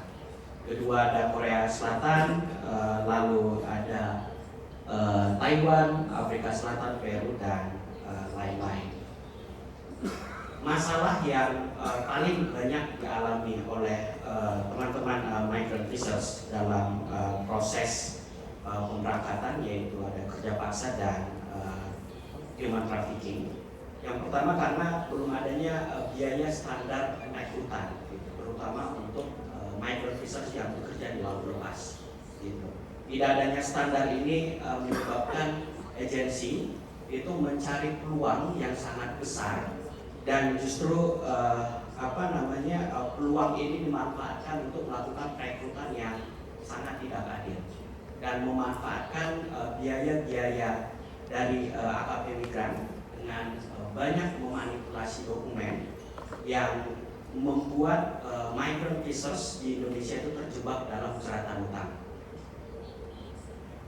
Jadi jangan heran kalau teman-teman Bapak Ibu ketika berkunjung ke pelabuhan ada banyak teman-teman kita itu ketika dia sudah di atas kapal sebenarnya dia tidak ingin bekerja, gitu. Tapi dia terpaksa bekerja karena apa? Karena di Indonesia dia telah terjebak jeratan hutang. Kalau dia tidak membayar hutang itu, dia akan dipenjara atau dituntut hukum oleh agensi. Kemudian terkait dengan skill sertifikasi dan orientasi pra-pemberangkatan juga menjadi problem di Indonesia. Pemerintah Indonesia sekitar tahun 2020 telah memandatkan sebuah peraturan bahwa biaya pelatihan dan kompetensi itu ditanggung oleh pemerintah Indonesia. Gitu, sebelumnya ditanggung oleh agensi. Tapi sampai sekarang masih ada banyak tantangan bagaimana pemerintah menganggarkan. Kemudian selanjutnya, walaupun Indonesia telah meratifikasi STCWF 1995, tapi ini masih belum berlaku efektif karena masih banyak negara pelabuhan yang belum meratifikasi, sehingga sertifikasi keterampilan dan keahlian yang dimiliki oleh pelaut Indonesia itu masih belum diakui di beberapa negara pelabuhan. Kemudian orientasi sebelum berangkat. Jadi banyak dari migrant visas asal Indonesia yang bekerja itu adalah pengalaman pertamanya di luar negeri. Di sisi lain, sebelum berangkat, kebanyakan dari agensi itu tidak memberikan orientasi bagaimana cara bekerja, kemana Anda akan tuju. Gitu. Bahkan terhadap kontrak kerja lautnya, itu banyak dari migrant visitors Indonesia tidak membaca secara lengkap karena prosesnya disalahgunakan oleh agensi untuk memaksa ABK itu membaca dengan sangat cepat dan tidak teliti. Gitu. Jadi bayangkan 4 jam sebelum kamu berangkat ke luar negeri untuk ke pelabuhan, kamu menandatangani PKL atau perjanjian kontrak di Indonesia. Saya yakin bahkan kamu-kamu di sini pun kalau dalam kondisi seperti itu, kamu tidak akan bisa memahami kontrak kerja yang bahasanya itu bahasa hukum dan sangat sulit. Ini adalah bentuk penyalahgunaan kerentanan. Dan kemudian Indonesia juga per agensi itu memiliki standar yang berbeda-beda terhadap kontrak kerja pelaut. Dan kontrak kerja pelaut juga belum terstandari ILO 188. Nah, konteks ini menyebabkan banyak agensi di Indonesia yang menempatkan pasal-pasal atau klausa-klausa yang itu menjebak para ABK kita, terutama yang bekerja di laut lepas. Bahkan setiap kontrak kerja dalam banyak agensi ada satu ketentuan yang menyampaikan bila pelaut migran atau ABK migran itu tidak kerja sampai masa kontrak, dia akan dikriminalisasi atau dituntut oleh perusahaan karena mengalami kerugian, apa alasan apapun. Kemudian minim inspeksi terhadap agensi di Indonesia. Jadi angka human trafficking yang dilakukan oleh agensi yang menempatkan migrant visitor ke laut lepas itu sangat tinggi. Dan angka yang sudah dijatuhi putusan hukuman penjara itu juga sangat tinggi. Tapi para agensi ini masih bisa membangun perusahaan dan beroperasi setelah dia keluar dari penjara. Nah, ini menjadi catatan penting bagaimana agensi di negara-negara lain dalam perjanjian keagenannya di agensi Indonesia itu dapat transparan dan akuntabilitas dalam membuat kerjasama. Ya, khususnya terhadap kapal-kapal FOC yang dimiliki oleh warga Taiwan, ini memiliki sangat banyak masalah. Ya, kondisi kerja, upah yang tidak dibayar, perlindungan itu sangat minim. Dan bahkan dalam banyak pengalaman SBMI yang berkolaborasi dengan teman-teman organisasi lain, ketika ada teman-teman kita yang kerja di kapal berbendera Vanuatu, berbendera Fiji, gitu, yang kita ketahui bahwa agensinya adalah Indonesia, Taiwan dan kepemilikannya adalah Taiwan. Itu ketika kita melapor ke otoritas Taiwan itu ditolak dengan alasan bukan menjadi tanggung jawab mereka, gitu, sesuai UNCLOS. Ini salah satu contoh tanggapan dari research agency itu ketika kita mengadukan atau melaporkan aduan atau keluhan teman-teman kita yang pada saat itu ada meninggal di atas kapal, gitu, dan upahnya tidak dibayar. Mereka lepas tanggung jawab, gitu, dan menganggap bahwa ini bukan tanggung jawab kami, ini adalah tanggung jawab bendera kapal. Ini sangat menyedihkan. Ini salah satu contoh kasus yang sampai kini kami dampingi. Ini sudah kasus lama, tahun 2013. Terima kasih kepada ITF Capton yang pada saat itu ketika teman-teman ini terdampar di Capton, diselamatkan dan diberi makanan oleh teman-teman ITF. Tapi yang menjadi catatan penting saya bahwa di Indonesia kasus ini masih berproses. Jadi bersama teman-teman migrant visitors kami menuntut perusahaan yang menempatkan dan melalui lembaga perlindungan saksi dan korban dihitung dari 8 orang, dari 75 orang, masih 8 orang yang bertahan menuntut PT dan proses kepolisian. Itu dihitung kerugiannya sekitar 634 juta. Dan janji pihak kepolisian bulan depan kasus ini akan masuk ke pengadilan di Indonesia.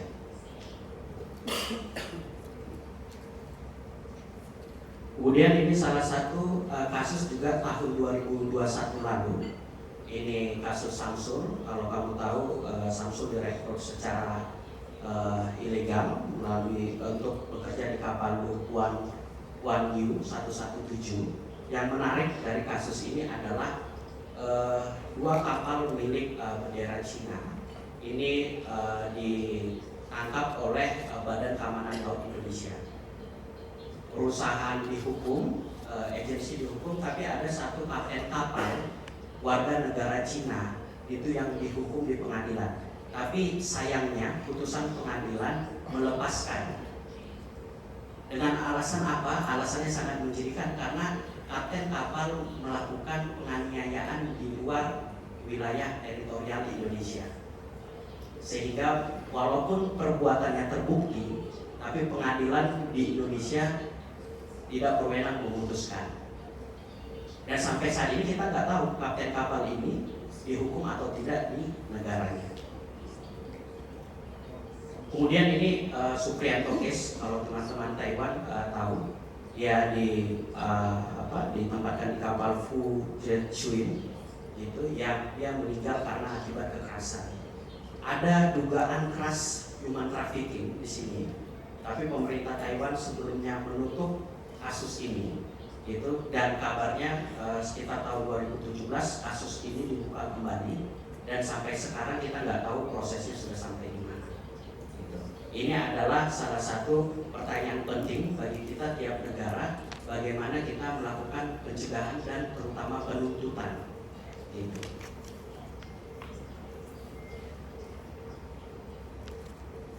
Ya. Di Indonesia sendiri terdapat beberapa litigasi strategis yang kita lakukan, terutama di poin kedua. Jadi di Indonesia itu sempat di sini Indonesia tidak memiliki satu peraturan khusus terkait dengan migrant visas Indonesia. Sehingga tahun 2022 kita mendampingi 3 Indonesia migrant visas untuk menuntut Presiden Indonesia. Dan sidang belum selesai, peraturan itu terbit. Jadi peraturan pemerintah nomor 22 tahun 2022 itu terbit, dan pada akhirnya kita memenangkan gugatan tersebut tanpa sampai putusan. Kemudian dari semua problem yang ada beberapa kesempatan. Itu salah satunya ialah terkait dengan peralihan perizinan perusahaan perekrut yang bisa menempatkan awak kapal perikanan migran jarak jauh. Gitu. Jadi masalah yang ada, terutama terhadap migrant visas Indonesia itu mulai dari perekrutan, gitu. Dan itu di bawah otoritas Kementerian Perhubungan, yang SBMI anggap itu tidak kompeten, gitu. Hampir sama mungkin yang terjadi seperti di Taiwan atau di negara lain. Sehingga kami menuntut bahwa perizinan ini harus di bawah otoritas Kementerian Ketenagakerjaan yang berkompeten untuk isu ketenagakerjaan. Yang pada akhirnya melalui peraturan pemerintah nomor 22 bulan Juni tahun ini, semua perizinan perusahaan perekrutan yang ada di Indonesia itu harus beralih ke bawah Kementerian Ketenagakerjaan. Yang dimana SBMI menganggap ini baik karena setiap perusahaan wajib menyetorkan uang 1,5 M, itu 1,5 miliar rupiah kepada pemerintah yang sewaktu-waktu dapat dikeluarkan atau dicairkan bila agensi tidak bertanggung jawab. Gitu. Jadi kapal-kapal FOC yang kita khawatirkan tadi itu bisa sedikit meringankan kita dalam proses ada uang yang 1,5 M. Ya, kemudian kesempatan kedua tadi seperti yang dijelaskan teman saya Syofyan, ada proses MOU yang saat ini sedang kita tuntut untuk berlangsung antara Indonesia dan Taiwan, dan kita menyerahkan 8 tuntutan terkait dengan decent work dan lain-lain, hak tenaga kerja, standar prinsip buruh untuk dapat dipenuhi. Dan kemudian kedua, ratifikasi ILO 188. Ini organizing yang kami lakukan, para legal training, kami membangun kooperasi untuk pemberdayaan ekonomi migrant visas, karena kita tahu banyak migrant visas belum memiliki jaminan sosial.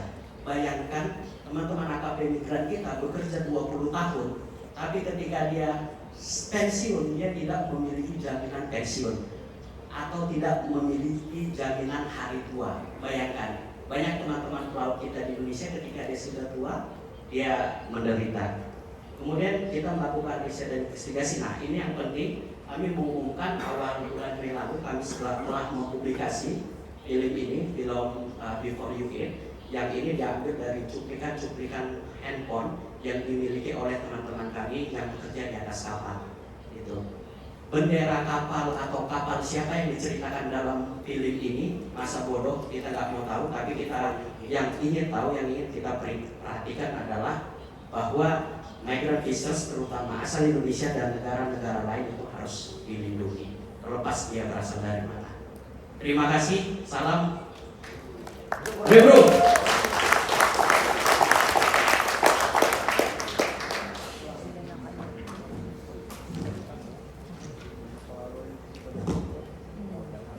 Thank you very much for that knowledgeable presentation about the circumstances that people face on the front line. We're now moving to Mrs. Sarah Lenel. Sarah has 20 years experience of working in management consultation in the fishing industry. She started working in Tasmania, in Australia, and now advises and consults on behalf of governments and organisations across the world. So thank you for joining us.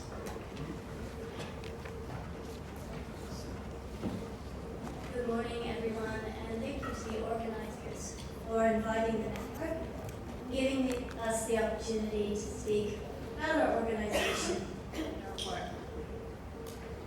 So today I'm going to give a very broad overview of my organization, some of the issues in the Pacific region, and some of our collaborative work to address those issues. So the IMCS network is an informal voluntary organization. It's considered an intergovernmental organization. IMCS stands for International Monitoring, Control, and Surveillance. And for those of you who don't know, MCS is a term that we use, and it basically describes lots of things that you can do to ensure fisheries compliance. At the moment, we have about 80 members, and our membership is made up of national fisheries agencies and regional fisheries organizations. We also have observers that are part of the network, and these are IGOs, NGOs, and academic institutions that support the objective of the network. The network is about our people. We're about those that work at the forefront of fisheries, MCS, compliance, and enforcement. Our work is centered around what we call the 4 C's. So we facilitate and promote communication, collaboration, coordination, and capacity development.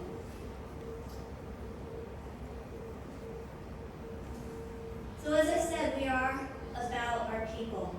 We are a member-focused and a member-led organization. And our work is guided by their needs and their priorities.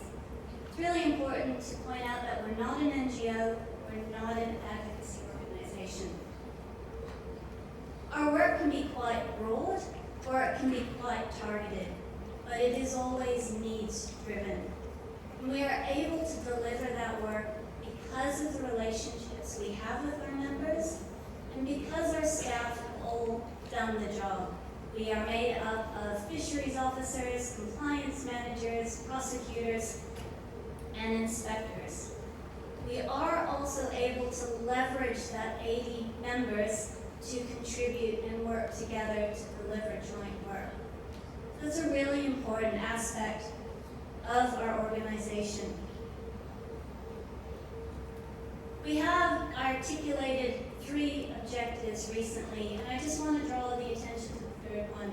Again, we really are about ensuring that the people that are on the ground, ensuring that legal obligations are complied with, are empowered, they're capable, and they're supported.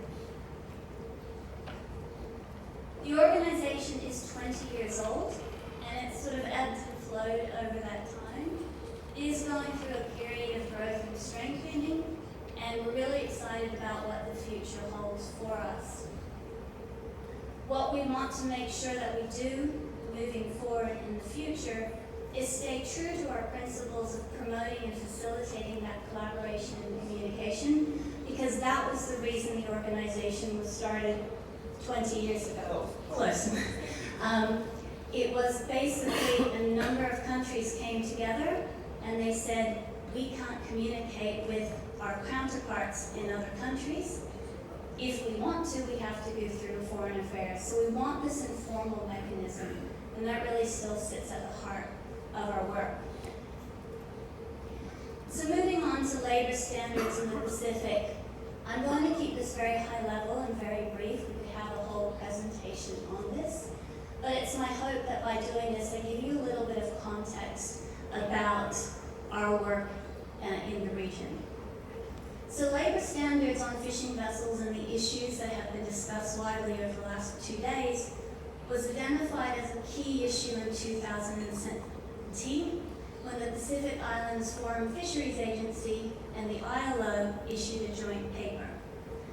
Again, for those of you who are not acquainted with the Pacific region, the FFA is a regional fisheries body, and it includes all 14 Pacific Island countries, and it's been in place for about 40 years. Its main focus is ensuring that there is a consolidated and consistent and collective Pacific voice advocating for the protection and sustainable management of their resources. In 2018, FFA identified that improving labor standards on fishing vessels was a regional priority, and this was articulated in several high-level documents. So political leaders came together and identified this as a priority that needed to be addressed. Now note that FFA is a fisheries body, and here they're committing to labor standards. So potentially there is a need for a collaboration with other organizations that have the competencies on labor standards, but we'll go into that in a little bit. Also in 2018, FFA members came together to develop a resolution for the Western and Central Pacific Fisheries Commission. So this is a regional fisheries management organization. It has 37 members. We haven't heard RFMs mentioned over the last 2 days. So this resolution was developed by FFA members. It was submitted to the Commission, and all 37 members agreed to this resolution. Importantly, the resolution is not binding, but it has provided the foundation for ongoing negotiations to develop and adopt a binding measure to ensure that labor standards are improved in the Pacific region. In 2019, FFA adopted harmonized minimum terms and conditions for crew employment conditions on fishing vessels operating in the Pacific. Now these MTCs have been around for a long time, and they establish a range of minimum conditions that are to be included in domestic licenses to allow vessels to access their waters. So while the regional commitment in these MTCs is really important, they still need to be implemented at the national level. In 2021, New Zealand provided funding for a regional project mainly to support the implementation of these MTCs. In designing that project, it was seen as a critical element is to include all of those agencies that have competency in these issues. So this project, uniquely in the Pacific, is governed by IOM, ILO, FFA, and UNODC. So despite these commitments and despite this progress, at the national level, of course, there remains significant challenges. And at the very basic level, progress has somewhat stalled. And a lot of fisheries agencies are really struggling to know where to start. We've heard about some of the issues today. Data and information is really lacking, so designing interventions is challenging. Ensuring that appropriate collaboration and cooperation is happening is also a significant challenge. Dr. Sparks noted in her presentation that there also seems to be this focus on the more egregious types of forced labor, and we're losing a bit of focus on the decent work side of the spectrum, and that is certainly true in the Pacific. And we have a lot of NGOs now operating in the Pacific, talking about trafficking in persons, talking about forced labor, and really driving the conversation in that direction. And we're losing kind of focus on ensuring that decent work is promoted and protected.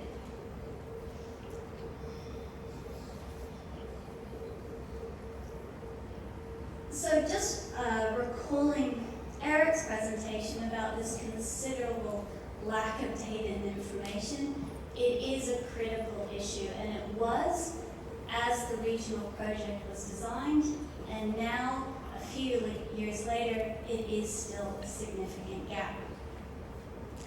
Now, I am here with my colleague from Global Fishing Watch, Hoki, who is in the back, and our work in the Pacific was driven by work that was led by Global Fishing Watch.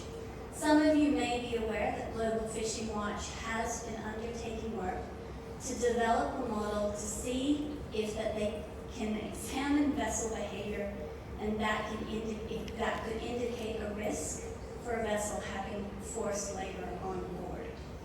Now that model is a work in progress.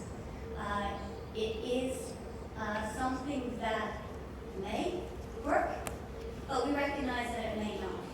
So it is something that is underworked. In trying to develop that model, Global Fishing Watch ran into this issue of they just can't get the data and information.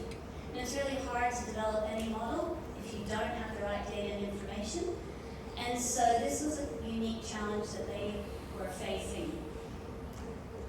Global Fishing Watch approached numerous agencies and organizations and ran into a lot of challenges. So we collaborate with Global Fishing Watch on a number of initiatives, and we were approached to see if we could help with this issue of accessing data and information. And our advice really is that if you want data and information from a country, you need to really ask what their needs are and to see if you can provide support to address those needs, and that's exactly what we did.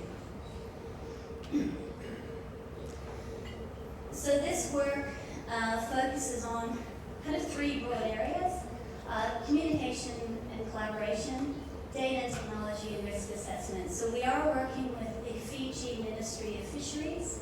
We asked them what their needs were in respect of implementing the minimum terms and conditions, in respect of improving labor conditions, and they identified these three areas as the priority areas that they needed assistance with.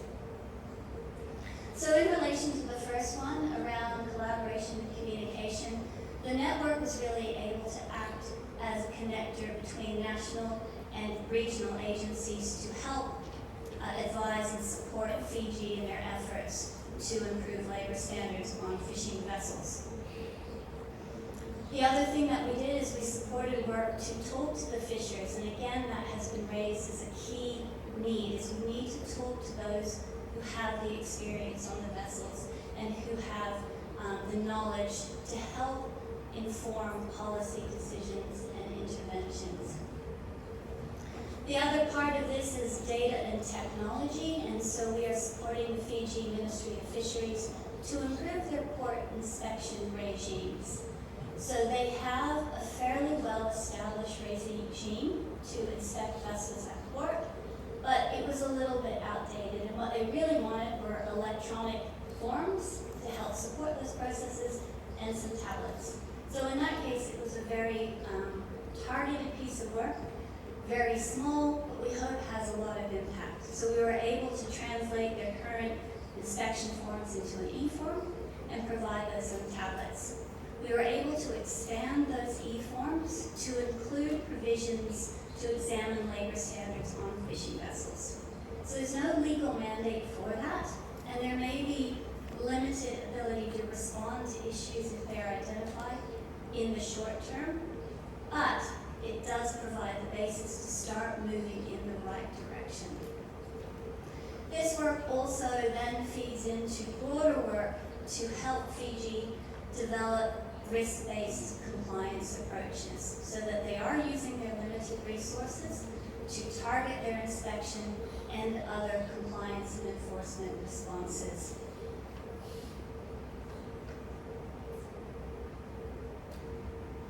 So that's all I'm going to say about labor standards in the Pacific and our work.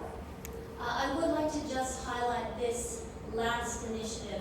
This is a recently implemented initiative by our network, Global Fishing Watch, an organization called TMT. C4, ADS, and Skylight are now also part of this initiative. This initiative seeks to bring together a range of tools and technology and to provide information in their use and potential integration to national and regional processes. It also focuses on ensuring that capacity development from these organizations is coordinated and aligned, particularly in the space of data analytics and intelligence. So just put that up there for your information. If you have an interest, if you Google it, it'll come up in the search. Because the broad point that I want to make is that the network is here to help. We are a connector. We do have 80 members and hundreds of different points of contact that are working directly in fisheries compliance. Our role is to promote and facilitate that communication and collaboration. So we are open to anyone reaching out to us and asking for assistance or wanting to partner to develop and deliver joint work. So, thank you.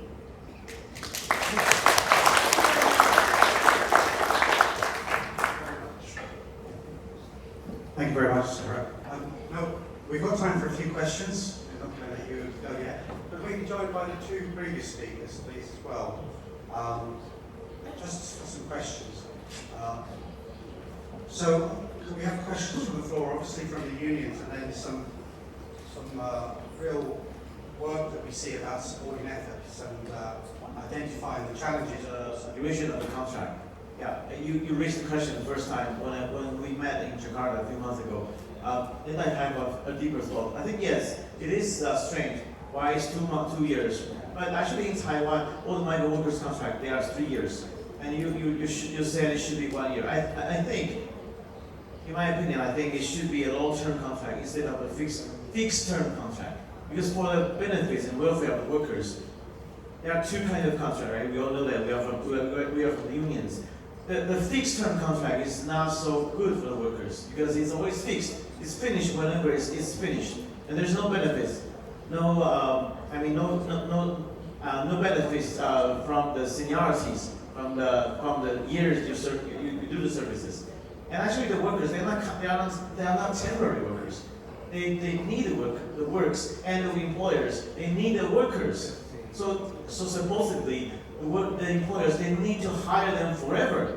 It should be a long-term or ordinary contract instead of a fixed term contract, but they should have the rights to go home for vacation anytime they want, at least once a year. I think that's what matters. They should have the free access to go home anytime, at least once a year. And then I have two reflections very fast to Sarah, together. Because since your organization is an intergovernmental agency, I wonder what's your opinion on the cancellation of one is the two-tier system existing in many countries, like in Taiwan, US, and South Korea, which they have a local or coastal fishing and also a distant fishing, distant water fishing, and the two are usually very different. And usually the distant water fishing is much worse than the coastal one. And the other is FOC. In Taiwan, we campaign and request the government to cancel the so-called distant water fishing. But they always said, there's a historical background, and other countries they also do so. And one scholar, she even said, if you apply the Labor Standard Act, that's our labor laws, to the distant water fishing, all the vessel owners, they will run away to become FOC, which comes to the second point. How do you think it's possible to cancel FOC at all? Because it's one of the root cause of a deeper exploitation of workers. So the FOCs, or the flag scout convenience, they are run by the nationals, but they have a different flag. So the local governments, they cannot even control these ships easily. So usually it's even worse than the distant water fishing. So what's your opinion on the cancellation of these two kinds of systems? Thanks. Thank you, Brother Lenel. As you know, I'm still seriously campaign for the 1-year contract for the fishermen. Why? So high derision. Because I have experience in the merchant ship about 7 years ago. In MLC, Maritime Labor Conference in 2006, that mentioned maximum the contract only 1 year. Maximum contract only 1 year. What we cannot do for the fisher? Because seafarer and fisher is a human being. We have to do equal protection for the fisher and seafarer. That's only one thing. That's why I campaign 1 year contract for the fisher. Thank you. Ya, apa yang disampaikan dari Fraction?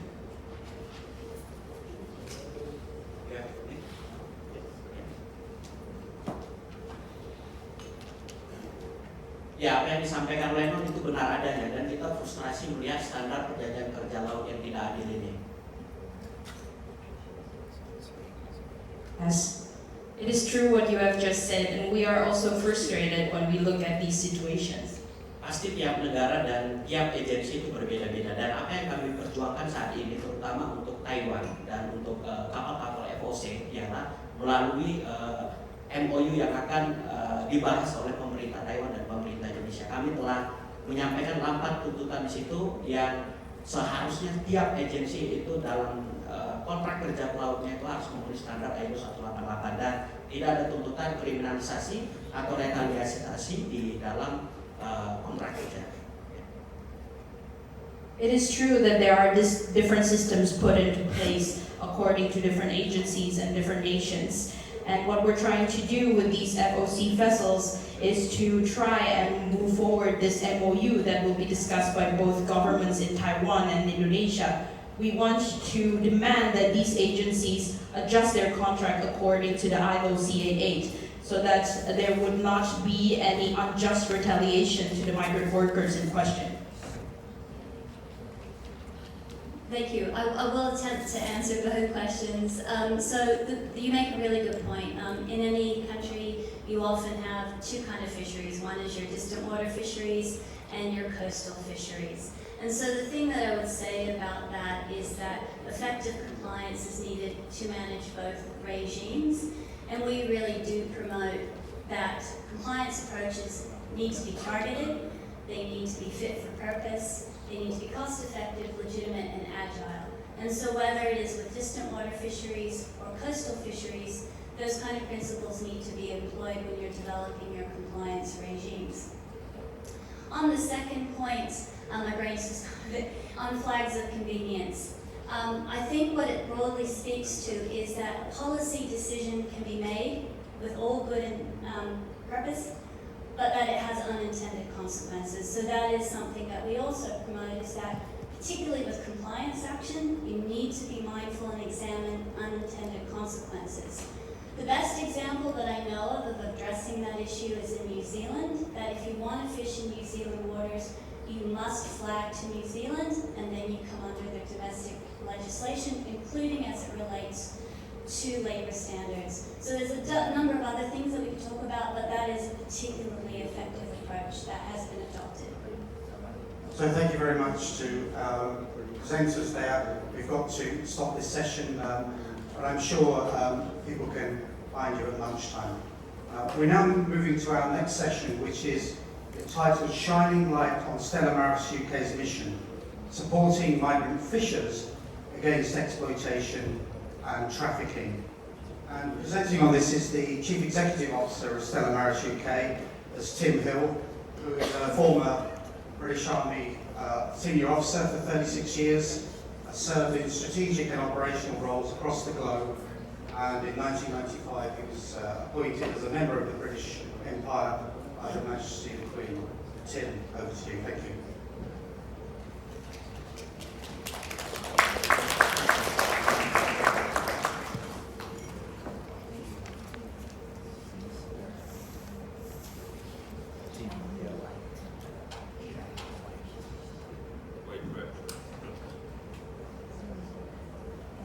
Good morning. I've got a script which I'm going to read bits of, and I'm also going to ad-lib and speak freely. For two reasons. First of all, I could speak all day about what we do at Stella Maris UK. It is a fantastic organisation, and what our chaplains do is truly wonderful. But also, I don't want to outrun or outpace our magnificent translators. And I've only been here 15 minutes, but I do know that I started late. That's not my fault. So good afternoon, Your Excellencies, Stella Maris friends and family. It is a great privilege to talk to you today about some of the work that we're doing in Stella Maris UK to support migrant fishers living and working in the United Kingdom. But first I'd like to thank Bishop Martin, Father Joy, and you all for providing me with an opportunity not just to talk to you today, but also to join this vital conference. And I'm only just 1 year into this new role, and coming here has been a wonderful occasion to catch up on old friends and colleagues, in particular Father Bruno and Father Paolo, who I met in London last year. But also a great opportunity to meet those who I've heard so much about. And thank you all for making me so welcome.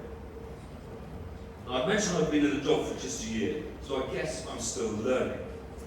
And there's plenty more to learn. But there's no more pressure than having your predecessor in the audience. So Martin, do go easy on me when it comes to questions. But I do have one advantage of speaking at the last session of the morning, and that's it's right before lunch, and hopefully that should cut back on the number of questions coming my way. So when I started this role, I was taken back at the sheer scale of the number of migrant fishers supporting the fishing industry in the UK, and the international workforce crewing ships coming to our shores, whether they be Filipinos, Indonesians, Indian, Taiwanese, West African, Ukrainian, Russians, and all the rest. And I suppose that points to the hidden aspects